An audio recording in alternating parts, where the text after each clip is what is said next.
आता शॉपिंगसाठी गावाबाहेर जाण्याची गरज नाही। इचलकरंजी शहरामध्ये आपल्या सेवेसाठी सज्ज आहे टेकिट सुपरमार्ट। टेकिटचा वायदा जास्तीत जास्त फायदा।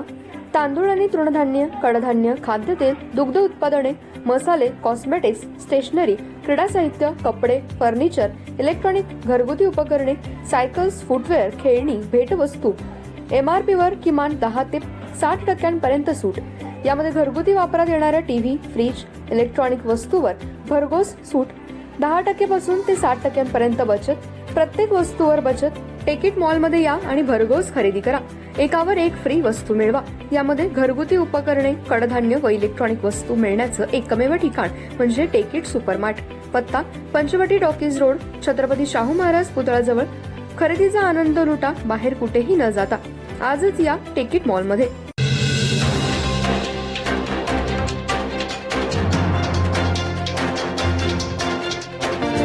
नमस्कार, मी तेजस्विनी मगदूम। एम मराठीमध्ये आपल्या सर्वांचं स्वागत आहे। पाहूया ठळक घडामोडी। इचलकरंजी शहरातील पंचगंगा नदीतील जलपर्णीवर औषध फवारणी केल्याच्या तक्रारीवर सुनावणीनंतर प्रांताधिकाऱ्यांनी इचलकरंजी शहरात तयार होणाऱ्या सांडपाण्याची योग्य ती प्रक्रिया केल्यानंतरच विल्हेवाट लावावी असे आदेश महापालिकेस दिले आहेत। या संदर्भात महाराष्ट्र प्रदूषण नियंत्रण मंडळाने योग्य ती कायदेशीर कारवाई करावी असंही आदेशात नमूद केलंय। शहरातील पंचगंगा नदीतील जलपर्णीवर महापालिकेकडून तणनाशक औषध फवारणी केल्याप्रकरणी बंडू महादगोंडा पाटील हेरवाड, विश्वास बालीघाटे शिरढोण, भीमराव कोकणे, संतोष हत्तीकर इचलकरंजी यांनी तक्रार केली होती। त्यामध्ये महापालिका आयुक्त, जल अभियंता, प्रदूषण नियंत्रण मंडळाचे प्रादेशिक व उपप्रादेशिक अधिकारी व जलसंपदा विभागाचे कार्यकारी अभियंता यांच्यावर कारवाई करण्याची मागणी केली होती।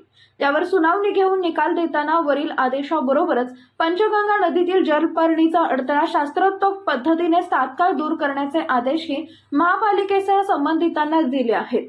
पंचगंगा नदी प्रदूषणासंदर्भात 2 वेगवेगळ्या तक्रारी दाखल झाल्या होत्या। दोन्ही तक्रारींवर एकत्रित सुनावणी घेण्यात आली। शहरात दररोज 22 दशलक्ष लिटर सांडपाणी थेट पंचगंगा नदी सोडण्यात येत आहे। त्यामुळे नदीपात्रात जलपर्णीची वाढ होऊन जैवविविधतेला धोका पोहोचत आहे। वाढलेली जलपर्णी काढण्यासाठी महापालिकेने यांत्रिक पद्धतीचा अवलंब न करता तणनाशक औषधांची फवारणी केली।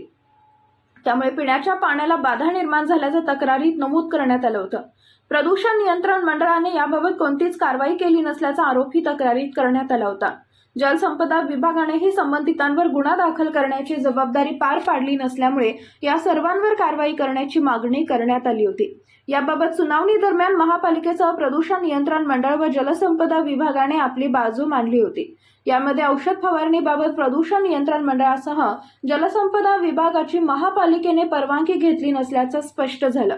जलपर्णीच्या उच्चाटनासाठी स्थानिक स्वराज्य संस्था, प्रदूषण नियंत्रण मंडळ व जलसंपदा विभाग यांनी संयुक्तरित्या शाश्वत कारवाई करणे अतिशय आवश्यक असल्याचंही निकाल पत्रकात नमूद केलंय।